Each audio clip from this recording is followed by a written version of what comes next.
Well, hey, Julia. You ready to play band with us? I'm going to play my clarinet. And Elma's gonna play his drum. Drum loud. Oh, well, you know what to do, Julia. Julia knows. With Julia's autism, loud sounds can be too much. But she still loves to make music. Play band. Early screening for autism can make a lifetime of difference. Find out more at screenforautism.org. Put the keys down, Kevin. But I'm gonna drive home. There are several warning signs present that you shouldn't be driving. My text-to-emoji ratio has gotten a little out of hand. A little? Yep, I'm definitely gonna call a ride home. Yo, Scott. Hey. I'm heading out, man. You want to ride? No, I got my car, but I actually really need to go to the bathroom. Oh, you know what? I was just in there. The line is like 10 people long. You know, I think I'll just...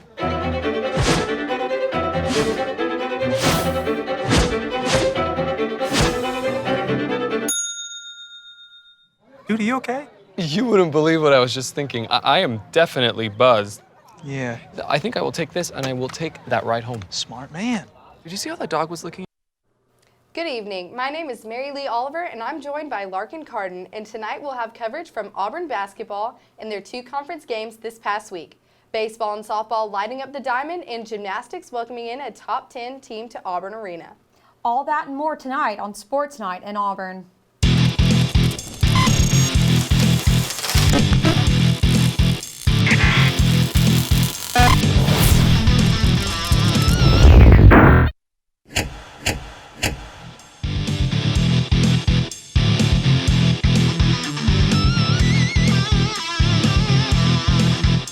After suffering their first loss of the season at the hands of the in-state rival Alabama Crimson Tide, Bruce Pearl and the Auburn Tigers welcomed them into Auburn Arena for a showdown on Auburn's home court. Eagle Eye was there to bring you the story. The Auburn Tigers look for revenge tonight against Alabama as the Crimson Tide won their first matchup at Tuscaloosa. It was the Anthony McLemore show in the first half as he would put up Auburn's first 6 points, ultimately leading to a 16-0 run in just 4.5 minutes. With Auburn up 16-4, Alabama's James Bolden hits a 3-point jumper to get the Tide rolling. Tide teammates Alex Reese and Jalen Forbes also hit a pair of threes with just under 2.5 minutes remaining in the first half to get the Tide within 3. With 37 seconds left in the first half, Auburn senior Samir Daddy made a layup to close the half with a 44-41 Auburn lead. Coming out of half, Alabama kept the pressure on as Jaden Shackelford drained a 3 to tie it up. Alabama had the upper hand from outside, knocking down 22 three-pointers, a new SEC record. However, Auburn dominated the defensive board as Austin Wilde had 9 defensive rebounds, 17 in total. Standout freshman Isaac Okoro went down late in the second half with a right hamstring injury. Although Auburn kept their lead all 40 minutes, Alabama tied the game up with a crucial 3 by John Petty Jr. To open up overtime, Samir Dowdy would score the first 6 points, and with the help of Jamon McCormick's free throws, Auburn stays undefeated at home with a final of 95-91. With the win tonight, Auburn improves to 22-2. Their next matchup will be against Missouri Tigers this Saturday at 5 o'clock. Reporting live from Auburn Arena, I'm Mackenzie Collins from Eagle Eye TV. Men's basketball traveled to Columbia, Missouri to take on the Missouri Tigers. Auburn traveled without standout freshman Isaac Okoro in the 85-73 loss, and it showed as the team could not replace Okoro's scoring. Austin Wiley tried and scored 22 points, the second most in his Auburn career. Missouri, a pair of 28-point scorers in Drew Smith and Xavier Pinson, and combined for 17 of 26 from the field, an outstanding 65%. This game also included Bruce Pearl getting a technical foul and Devin Cambridge being ejected. Auburn's next game is on the road on February 19th against the Georgia Bulldogs, who will be seeking revenge after an 82-60 drubbing back on January 20th. Tip-off is set for 6 p.m. Central Time, and you can watch the game on ESPN2. After their last week going one-on-one, Auburn fell 2 spots in the weekly AP poll to number 13. After being as highly ranked as number 4, the Tigers have stayed solid in the top 15 the last 2 weeks. Auburn looks to push themselves back into the conversation of a top 10 team with the games this week. For now, the top 10 is as follows. Number 1, Baylor. Number 2, Gonzaga. Number 3, Kansas. Number 4, San Diego State. Number 5, Dayton. Number 6, Duke. Number 7, Maryland. Number 8, Florida State. Number 9, Penn State. and number 10 is Kentucky. 11 through 20 sat like this. 11 was Louisville, 12 Villanova, 13 Auburn, 14 Oregon, 15 Creighton, 16 Seton Hall, 17 West Virginia, 18 Colorado, 19 Marquette, 20 Iowa. The last 5 are 21 Butler, 22 Houston, 23 BYU, 24 Arizona, and 25 Ohio State. Now that we've talked about the team, let's talk about the students who cheer for them.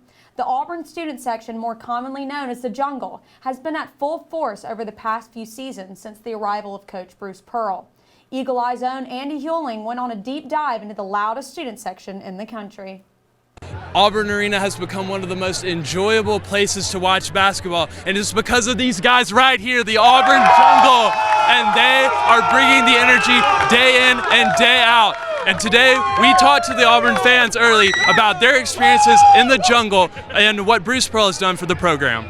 I mean, the Jungle just means everything about Auburn and what this Auburn spirit is. I mean, you see all these guys showing up and maybe or maybe not missing class, and they're going to get in early and just go crazy throughout the whole game. Basketball in Auburn has not always been this way. There were no lines, shakers, free shirts, or even a top 25 team. But the arrival of Bruce Pearl has changed the whole mood of the student body. The Jungle is everything. I mean, you can have a tough week at class, a tough week in life, and, Auburn men's basketball is playing in the Jungle. And it's like all your pain, all your misery, all your frustration, it goes away because you're rooting for the best team in all of college basketball, the Auburn Tigers. And the Jungle helps you bring that out of you. Jungle means everything to me as an Auburn student. I love coming out here on the hardwood every home game, getting out here super early and being part of the loudest and craziest fans in the country. I mean, last week at LSU, when we went to overtime, the floorboards were literally shaking, and the Jungle is really important for getting the whole arena up on its feet. And when Auburn Arena is up on its feet, it's one of the loudest arenas in the country. Pearl continues to reach out to the students by giving them food in line like he did for the Georgia game in the Tigers' first SEC home opener. His energy and passion for the program has created a new culture for Auburn basketball. Bruce is one of the most personable coaches that I've ever seen. I mean, he loves the students, and the fact that he engages with the student body and also goes out and recruits very well, it just helps build one of the best, college basketball programs in the country. I think he connects with the fans more. Previous coaches haven't really made an effort to go to classes and maybe get people involved in the basketball side of Auburn. But I think Bruce has done a good job of rallying the students to his side. Some students go to almost ridiculous lengths to get a spot for the game in the student section as they sit for hours on end in the line. Call it dedication or pure insanity, most of them will tell you that it's worth it. Up at 3 a.m. for the LSU game last weekend. 3:30. That is insane. And I will keep on doing it. I will keep doing it for Bruce. I'll run through a brick wall for Bruce because, Bruce just gets you fired up. Oh, yeah. Earliest I've ever shown up to the game had to be a little before 5 a.m. for the Kentucky game a few weeks ago. The Kentucky game, because that was a late kick, that was a late tip-off, and I showed up at about 6:30 in the morning for that game. Whether it's in the line or inside Auburn Arena, these fans are showing the nation that they are one of the best in the country. Reporting from Auburn Arena, I'm Andy Hewling, Eagle Eye TV. Coming up, we'll take a look at everything going on here on the Plains from this past week. You're watching Sports Night in Auburn. Hey, can you chop the pineapple? Chop the pineapple. Nope, I'm high. How about I wash off the grapes? Yes. Okay. You're already making good decisions when you're high. I want tacos. Will you drive? I'm a little toasty.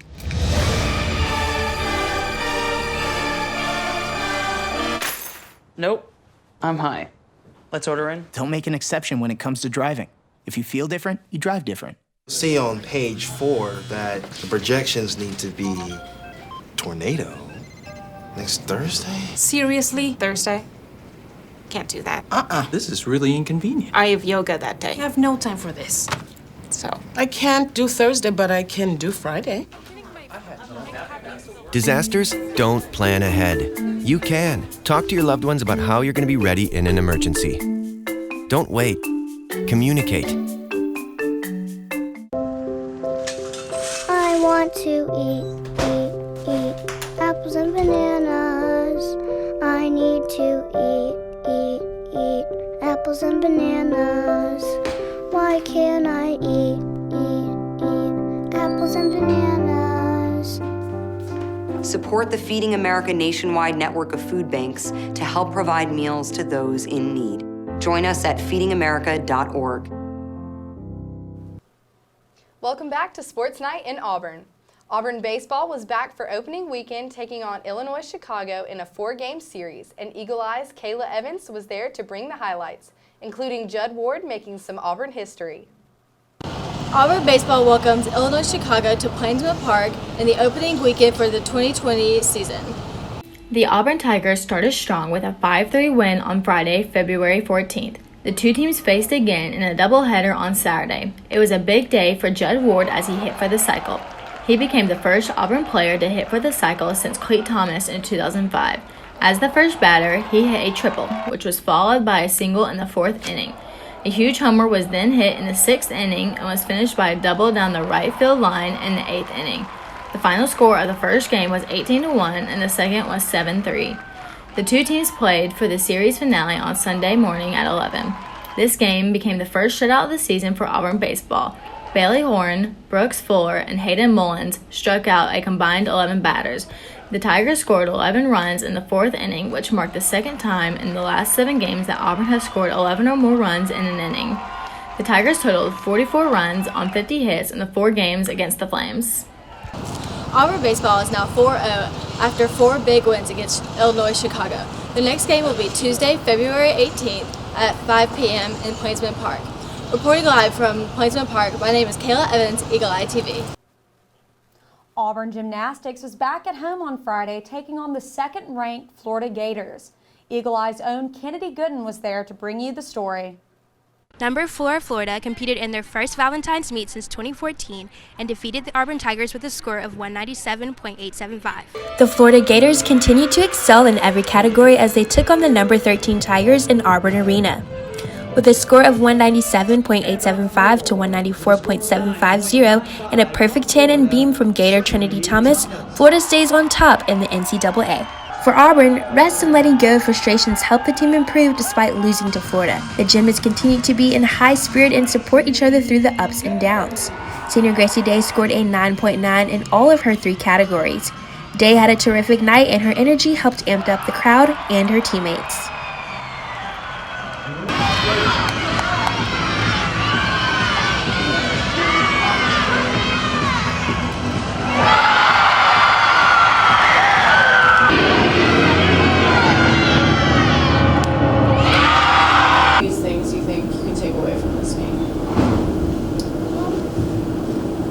Hard work pays off. I haven't been in floor lineup in the past few weeks, but I've been working extremely hard to get back to this position, and it wasn't me being like, oh, like, hey, maybe one day, but it is just like through hard work and dedication to what I'm doing, I'll get back to where I want to be. Luckily, win or lose, it was all love between both teams on this Valentine's Day meet. Auburn Gymnastics hopes to continue to take on tough SEC opponents as they travel to Arkansas next week. This is Kennedy Gooden reporting for Eagle Eye TV. Softball is coming off of a clean sweep of the Plainsman Invitational this past weekend. First winning against UNC Wilmington in 10 innings, 8-7, then blowing through the next 4 games, winning by a combined score of 44-3, including 3 run-ruled games that ended in the 5th inning. The Tigers are sitting pretty at 8-3 on the season and will participate in the Mary Nutter Classic, February 20th through the 23rd. Women's basketball faced off against the LSU Tigers on Sunday, defeating the aforementioned Tigers 65-60.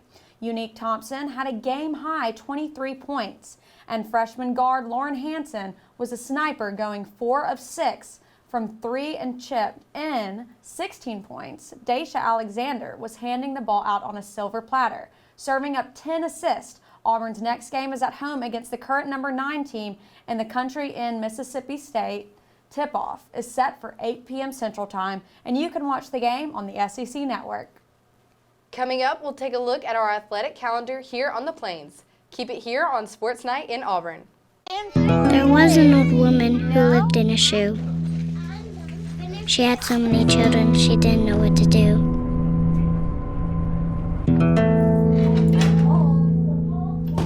She gave them some broth without any bread and kissed them all soundly. Lights out. Good night. And put them to bed. Hunger is a story we can end.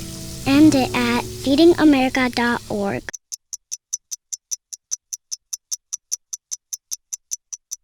I was living in a shelter, juggling 3 jobs. I had to be resilient. That's something that you can't teach. You can achieve a lot using your imagination. I mean, I don't like to brag, but... Wait, who's that? And why is she all over these achievement awards? But with STEM, the sky's the limit. Shaboom!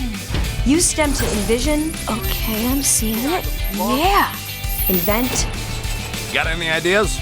I've got a few, actually. And create a better world. Told you she's super smart. If she can STEM, so can you. Find out more at SheCanSTEM. Welcome back. Let's take a look at everything happening this week in Auburn athletics. On Tuesday, Swim and Dive is hosting the SEC Championships with prelims in the morning and finals later that evening from Tuesday through Saturday. Baseball takes on Oakland and Auburn at 5 p.m. and that game can be seen on SEC Network Plus. On Wednesday, men's basketball travels to Athens to take on the Georgia Bulldogs at 6 p.m. and that can be seen on ESPN2. Thursday, softball travels to Palm Springs, California to take on Arizona State at 12:30 p.m. and women's basketball takes on Mississippi State at home at 8 p.m. on SEC Network.